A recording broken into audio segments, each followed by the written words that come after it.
بله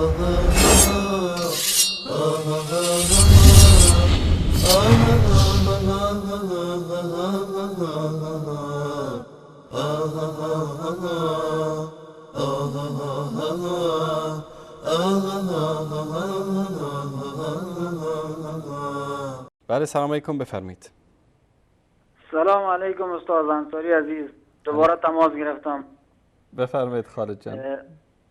به خدا این کلیپی که الان پخش کردید دلم به درد آمد. این آخوند داشت این قزوینی که اصلا حساب ریاضی بلد نیست که هزار نمیدم کدام بود، این داشت به حضرت معاویه رضی الله عنه داشت توهین میکرد. درست. آیا این چیزی که درباره حضرت معاویه میگه که 5 نفر دعوا داشتن، این شایسته حضرت معاویه است یا شایسته خود آقای قزوینی و آخوندهای قم؟ خالد جان، یک مسئله معروف است، میگه کافر همه را به کیش خود پندارد. اینا چون خودشون گرفتار صیغه و زنا و همین چیزا هستن و همیشه در مورد اصل و نسب خودشون شک دارن، اینها همون تصویر ذهنی که از خانواده خودشون، از پدر و مادر و همسر خودشون دارن، همون تصویر ذهنی رو بر صحابه تطبیق میدن. بله، حضرت معاویه کسی بود که چند سال که خلافت کرد تمام دنیا شاهد است که چگونه خلافت کرد، اجرا کرد. اما ما از آقای قزوینی سوال دارم، آیا شما که این نسبت زنا را به صحابی پیامبر، صحابی بزرگوار پیامبر که میدی، آیا میتونی جواب بدی که مثلا شما که صیغه داری، صیغه شغل شما است اصلا، شما حالا مثلا در تهران میره با یه دختر صیغه میکنه، با یه دختر جوان، شاید چند روز دیگه، الان اینطوری شده دیگه، تکنولوژی 100 سال پیش از کجا معلوم که شما هم همینطوری؟ معلوم نیست که شما از 20 نفر پیدا شده یا از 30 نفر پیدا شده. چرا مثلا حالا با یه دختر میری صیغه میکنی، تصادفا از اون یه دختر به دنیا میاد، اون صیغه میکنی، خب از کجا معلومه که تو دوباره با دختر صیغه کردی، با دختر خودت؟ شما که نه شرم داری نه حیا داری، خجالت هم چیز خوبی است. شما به صحابی پیامبر، شما وقتی که به همسر پیامبر تهمت میزنی، شما به خدا تهمت میزنی، شما به خود پیامبر تهمت میزنی. کسی که دین اسلام اصلا مسخره بکنه کفار کافر گفته میشه. اینا دارن مستقیم به صحابی پیامبر، که امروز ما قرآن را که میخوانیم از دست صحابی پیامبر به ما رسیده، اینا با اونا دارن تهمت میزنن. پس اینا چگونه انسان اینا را آدم مسلمان بدونه؟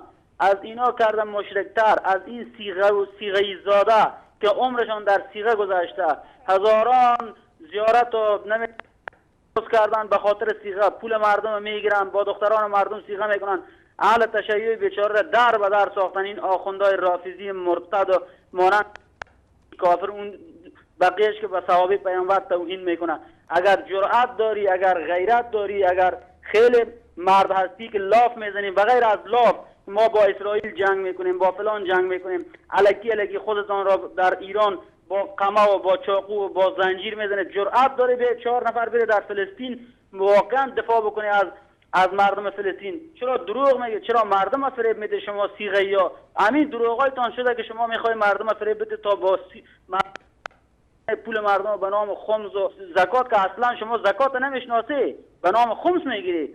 این وظیفه شما است. مردم چگونه گول بزنی؟ خجالت بکش تو آخوند دروغگوی قزوینی، خجالت بکش. باز میگم خدا حافظ استاد انصاری عزیز. تشکر از شما خالد جواب جان. مرا اگه بتونه بده که خیلی ازتون تشکر میشم. اگه تشکر از شما. جواب مرا اون بتونه. تشکر از شما. زنده باشید. تشکر. حسین موسوی در کتابی به نام اهل بیت از خود دفاع می‌کند، یکی از علمای شیعه است که این کتابو نوشته. ایشون در اینجا خاطره یک زنی رو میاره. یک زنی از اتفاقی که برایش پیش آمده بود از من نظر خواست. میگفت آقای سید 20 سال پیش با او صیغه کرده و از او حامله شده. مدتی بعد از صیغه این آجی آقا با ایشون، با این خانم، دختری متولد می شود. قسم خورد که این دختر از اوست، چون در آن روزها کسی دیگری با او صیغه نکرده است. سالها بعد که دختر بزرگ می شود و بالغ می گردد، روزی مادرش احساس می کند که دختر حامل است. وقتی که علت را می پرسد می گوید که آقای سید فلانی با ایشون صیغه کرده. حالا این سید روح الله موسوی خمینی بوده، سید فلانی بوده، نه از این سیدای ساختگی به اصطلاح سیدای چینی زیاد پیدا میشه در حوزه‌های اینا. با او صیغه کرده و از او حامله شده. مادر بهت زده شده و حواسش را باخته بود، نمیدانست چه کند. داستان را برای دخترش باز گفت. او بیشتر گیج شده بود که چگونه پدرش با او صیغه کرده است. حالا شما روابط این دختر با اون نوزادی که در شکمش حامله هست و با این سید و با مادرش و با اینا، خودتون دیگه این شلغم شوربا رو ببینید که چی درست کردن اینا. همونطوری که گفتم توهین ها و اهانت های اینها تنها به صحابه مختصر نمیشه که اینجا به عمرو بن عاص که بزرگترین خدمات رو به مردم شمال آفریقا کرد و امروز این سرزمین هایی که لیبی و مصر و اینایی که مسلمان شدن از برق شمشیر عمرو بن عاص رضی الله تعالی عنه بود که اینها چگونه دشمنی دارن با کسانی که به اسلام خدمت کردن. حتی اهل بیت رسول الله صلی الله علیه و سلم هم از این آخوندهای کثیف در امان نماندن. شما ببینید در مورد امیر مومنین شیر خدا علی رضی الله تعالی عنه در کتاب بهارالانوار چی نوشته؟ این کتاب بهارالانوار هست، دوستان نشون بدن. کتاب بهارالانوار در این صفحه ببینید، در اینجا روایتی رو میاره که علی رضی الله تعالی عنه یک روزی در کوچه‌ای داشت میرفت که سلمان اومد. به سلمان گفت که سلمان تو ظلم کردی در حق ما، بعد از رسول الله ما رو ترک کردی. سلمان میگه که حبیبی ابوالحسن، من امثال شما رو ترک نکردم لیکن ناراحت بودم از فراق رسول الله صلی الله علیه و سلم. علی بهش میگه که ای سلمان برو به خونه فاطمه دختر رسول الله، فاطمه فانها الیک مشتاقه، فاطمه مشتاق دیدار تو است، میخواد یه هدیه‌ای به تو بده. و خلاصه وقتی که این رو علی به سلمان میگه، سلمان هم بدو فهرولت، یعنی دویدم به خونه فاطمه دختر رسول الله در حالی که ایشون نشسته بود و یک قطعه عبایی بر سر ایشون بود که اگر سرشو میپوشاند ساقش لخت میشد و اگر که ساقشو میپوشاند سرش لخت میشد. شاید تصور بکنید علی تو کوچه سلمان نامحرم رو، سلمان چی میشه برای فاطمه رضی الله تعالی عنها؟ اما این آخوندهای کثیف، اینها هدفشون بدنام کردن صحابه و اهل بیته. شما تصور بکنید علی که کان غیرت و شجاعت بود، سلمان رو تو کوچه میبینه، حالا نمیگه سلمان بیا با هم بریم خونه، میگه تو بدو که فاطمه مشتاق تو است. ببینید که چگونه قدر و منزلت سیدة النساء العالمین فاطمه زهرا رو میخوان بیارن پایین. بعدش سلمان میره اونجا، حجاب زن فرض است. علی که یعنی این همه صدقات میداد و خیرات میداد و انگشترش رو میداد، نمیتونست تیکه پارچه‌ای که حجاب واجب زنش رو مراعات بکنه. اما چون میخوان که زندگی یک تصویر زشتی از زندگی اهل بیت و صحابه برای مردم در کتابهاشون در دینشون بدن، چون پشت این دین عبدالله ابن سبی یهودی است که هدف اصلی بدنام کردن دین اسلام است. اینا وسیله است. صحابه، دشمنی با صحابه، دشمنی با اهل بیت وسیله است. هدف چیز دیگه است. هدف کلا زدن اسلام است.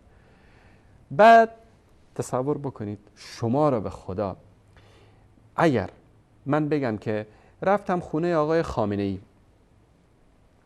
دختر ایشون در صحن عیاد نشسته بودن، یه چادر گلدار چادر نماز بود، اگر رو سرش میکشید لنگاش معلوم میشد، اگر رو ساقاش میکشید سرش لخت میشد. شما رو به خدا این دیوس های ولایت فقیه به غیرتتون بر میخوره یا نمیخوره؟ دختر آقاست، دختر رسول الله صلی الله علیه و سلم و در موردش این حرفا رو در کتاباتون می نویسید. اینا هدف اصلی بدنام کردن اسلام هست، بدنام کردن دین محمد مصطفی صلی الله علیه و سلم. امثال این روایت ها که نمیدونم بلال و فرستاد که برو برای فاطمه آسیاب بکن و بلال اومد وصف سر و وضع فاطمه رو برای بقیه صحابه کرد که نمیدونم چشماش اینطوری بود و صورتش اینطوری بود و لباسش اینطوری بود. خجالت نمیکشید از این چیزا؟ اگر یک کسی پیدا بشه بگه رفتم خونه قزوینی دیدم که چشمای زن قزوینی اینطوری بود، دماغش اینطوری بود، گردنش اینطوری بود، به غیرتش بر میخوره یا نمیخوره؟ اما این دیوسا این مسائل رو در کتاباشون نوشتن، در بهار الانوار و اصول کافی و در فلان و علانشون نوشتن و دارن روزانه چاپ میکنن و پخش میکنن و توزیع میکنن، چون هدفشون بدنام کردن دین محمد مصطفی صلی الله علیه و سلم است.